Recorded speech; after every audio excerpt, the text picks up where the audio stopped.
Целосно отворање на границите без карантин и изолации и протоколи како во европските држави, бараат сите туристички агенции од земјава. Во услови на 0 денари профит колку што се наоѓаат во последните 3 месеци, бараат и неповратна помош од 500 евра за фирми до 5 вработени, но и од 1000 евра за фирми со над 5 вработени. Бараат и минимална плата од 14.500 денари, платени при донеси и ослободување од ДДВ. Воспротивно велат ќе се соочат со катастрофа, зашто како што велат жив човек нема да влезе и да побара аранжман за летување. Дали мислите дека некој би патувал под такви услови? Нормално не.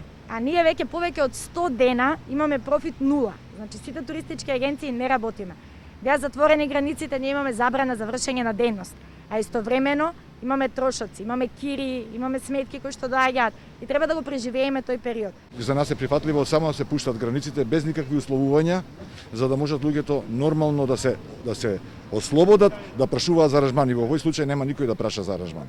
Отворањето на границите под овие услови за нас е катастрофално, велат од секторот. Бараат отворање на границите без вакви рестриктивни мерки. Отстранување на оној задолжително тестирање и карантин по враќањето во земјата. Воспротивно, тоа ќе значи дека воопшто не може да се надеваме на туризам, ниту на туристи и гости во земјава од странство, ниту на туризам во смисла на outgoing и заминување на некој од туристичките дестинации летов.